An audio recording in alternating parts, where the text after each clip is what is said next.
बात सिर्फ गिनती की है। कथा अमृतम। अमृत जो जीवन को रोशनी देता है, जीवन में सकारात्मकता भरता है, निराशा की बदलियों में सूर्योदय का कार्य करता है। ऐसी ही एक कथा जो आपको जीवन दृष्टि देती है, जीवन के उज्जवल पक्ष को देखना सिखाती है। एक ग्रामीण सुदूर बिहार के एक गांव से काम की तलाश में दिल्ली ट्रेन से पहुंचा। जनरल डिब्बे की भीड़ से निकलते हुए उसकी रबड़ वाली चप्पल टूट गई। जैसे तैसे टूटी चप्पल से लंगड़ाता हुआ स्टेशन से बाहर पहुंचा। चलते चलते गठरी बगल में दबाए भगवान को कोसे जा रहा था, अपने भाग्य को कोस रहा था। लोगों को सारे सुख दिए हैं भगवान ने, मुझे न ढंग का घर दिया न परिवार।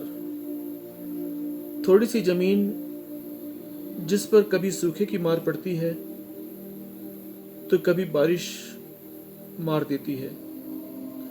न बीबी सुनती है न बच्चे कहना मानते हैं।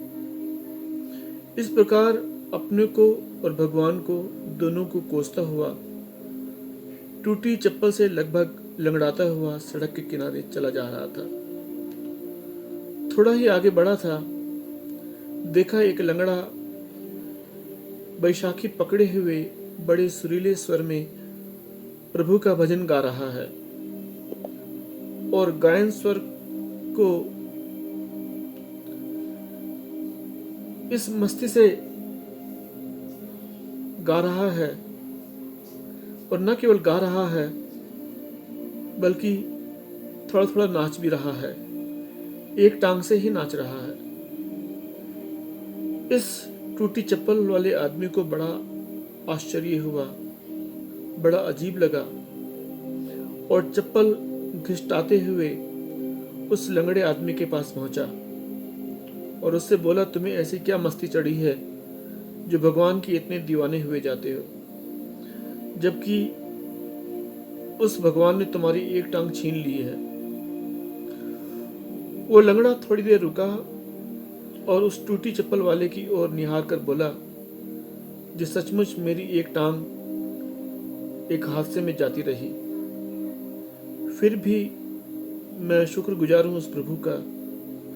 धन्यवाद देता हूं उस प्रभु को कि मेरी दूसरी टांग अभी भी सुरक्षित है। और टांग ही क्यों, दोनों हाथों के लिए, आंखों के लिए, जीवन के लिए उसका धन्यवाद दे सकता हूं। जो प्राण उसके दिए हुए मेरे नथनों में बह रहे हैं, जो मेरे प्राणों में सरगम है, उसके साथ स्वर मिलाकर मैं गा सकता हूं। वो लंगड़ा ठिठका और अपने से बोला, ओहो, कितनी नकारात्मक सोच है मेरी। जो चप्पल 5 रुपए देकर मोची से ठीक हो सकती है, उसके लिए मैं रोए जा रहा हूं, और यह वापिस न आने वाली टांग भी इसको दुखी नहीं कर पा रही, जबकि मेरी दोनों टांगे अभी भी सलामत हैं। उनमें हजारों मील सफर करने की शक्ति है, मजबूत हाथ हैं। लाखों लोग हैं जो रात फुटपाथ पर गुजारते हैं, मेरे पास घर है, रात को बारिश से बचाने वाली छत है, और मुझे चिंतित होता देख दुखी होने वाली पत्नी है। खेत में हाथ बटाने वाले, कभी मैं लड़खड़ा जाऊं तो थामने वाले मेरे 2 जवान बेटे हैं। इतना कुछ तो है, और मैं भगवान को कोसे जा रहा हूं, उसके दिए हुए अनमोल जीवन को कोसे जा रहा हूं, जबकि मेरे पास अहोभाव प्रकट करने के, उसकी कृपा को याद करने के लिए हजार चीजें हैं। सारा कसूर गलत गिनती का है।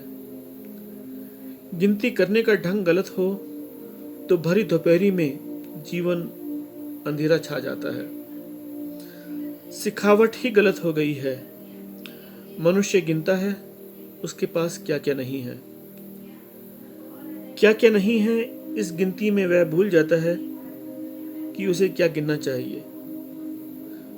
वो गिन सकता था कि उसके पास क्या क्या है और क्या क्या नहीं है।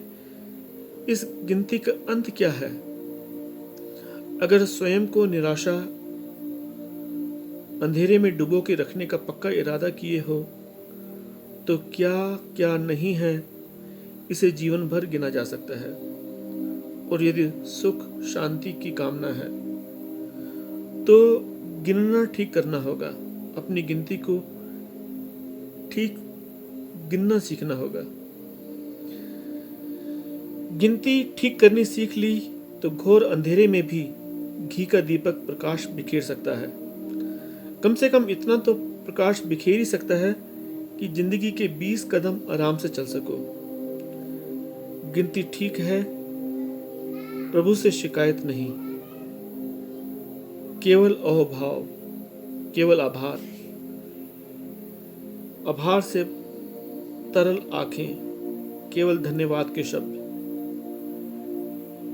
केवल उसकी कृपा ही हृदय से निकलती है।